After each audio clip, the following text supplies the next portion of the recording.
Ai, tô vendo mais um vídeo aqui. E galera do céu, na moral. Peraí, eu vou virar a câmera aqui. Peraí.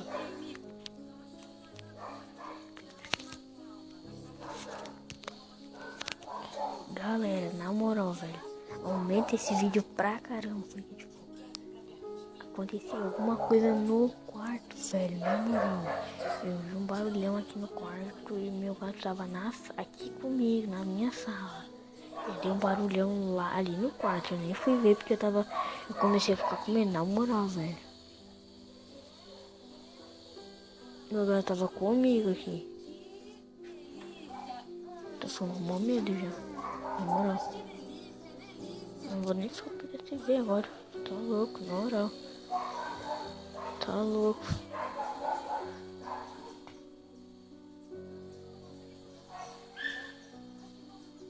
Tá ficando cada vez mais bizarro. Já não foi a porta batendo aí, já não foi a porta lá de trás batendo aí. Aí era mais a porta do quarto. Vai se ferrar esse cachorro aí que tá latindo. E na moral. Tipo, mó bizarro isso, na moral. Na moral.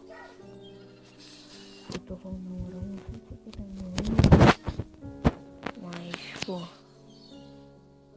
Não vou nem ver o que aconteceu lá no quarto, porque...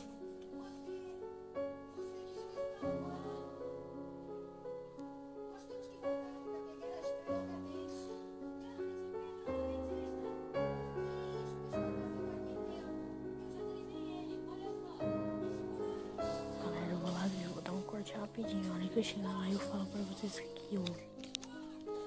Galera, na moral, velho. Não aconteceu nada, velho. Não tá nada fora do lugar, na moral. O que foi o barulho que eu ouvi então, na moral. Parece que alguém consertou um negócio que tava errado aqui. Tipo, eu vi um barulho aqui no quarto. Deixei quieto e agora quando eu vim tá tudo normal. Não tem nada mexido, nada caído. Na moral, velho.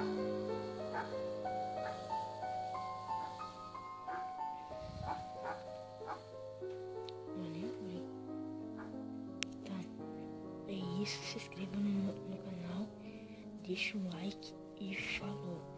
Até outra parte, que isso aqui vai ser uma playlist. Mas, na moral,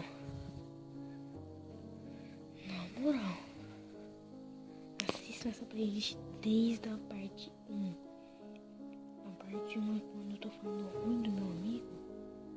Vocês vão saber que quando bate, vocês já vão estar mais ligado mesmo. Não foquem na parte que eu falo que o meu amigo é ruim, foquem na parte da porta batendo. Foquem, por favor, nessa parte. Então é isso, se inscreva no canal, falou.